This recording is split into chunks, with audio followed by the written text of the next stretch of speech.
Copa আমেরিকার স্থান নির্ধারণী ম্যাচ শেষ, এখন অপেক্ষা ফাইনাল ম্যাচের। সোমবার সকাল 6টায় মায়ামি গার্ডেন্সের হার্ড রক স্টেডিয়ামে আর্জেন্টিনা ও কলম্বিয়ার ফাইনাল ম্যাচটি মাঠে গড়াবে। ফাইনাল ম্যাচের এক আকর্ষণীয় অংশ হয়ে থাকবে পপ গায়িকা শাকিরার উপস্থিতি। বিরতির সময় তিনি দর্শক মাতাবেন, গান গাইবেন। এজন্য বিরতির সময়ও বাড়ানো হয়েছে খেলার। 15 মিনিটের পরিবর্তে 20 মিনিট বিরতি পাবে খেলোয়াড়রা। তবে বিষয়টি পছন্দ হয়নি কলম্বিয়ার কোচ নেস্তার লরেঞ্জের। তার মতে বিরতির সময় বেশি হওয়াতে খেলোয়াড়দের পারফরম্যান্সে নেতিবাচক প্রভাব ফেলবে।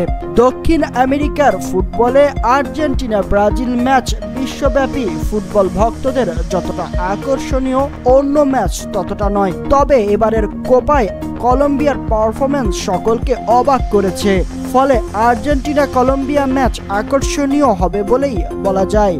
উভয় দল অপরাজিত হিসেবে ফাইনালে উঠেছে। আর্জেন্টিনা সবগুলো ম্যাচ জয়ের মধ্য দিয়ে উঠলেও কলম্বিয়া গ্রুপ পর্বে ব্রাজিলের সঙ্গে পয়েন্ট ভাগাভাগি করেছিল। দুই দলের মুখোমুখি লড়াইয়ে একচ্ছত্র আধিপত্য দেখাবে বিশ্ব চ্যাম্পিয়ন আর্জেন্টিনা। তবে ছেড়ে কথা বলবে না কলম্বিয়া। গত ম্যাচগুলির মাধ্যমে তারা তেমনটাই প্রমাণ দিয়েছে। এদিকে কলম্বিয়ার কোচ লরেঞ্জো বলেন, আমরা আর্জেন্টিনাকে হারাবো। আমরা যদি ভালো খেলতে না পারতাম তাহলে এখানে আসতে পারতাম না। আর্জেন্টিনাকে হারাতে আমাদের সেরা খেলাটা খেলতে হবে।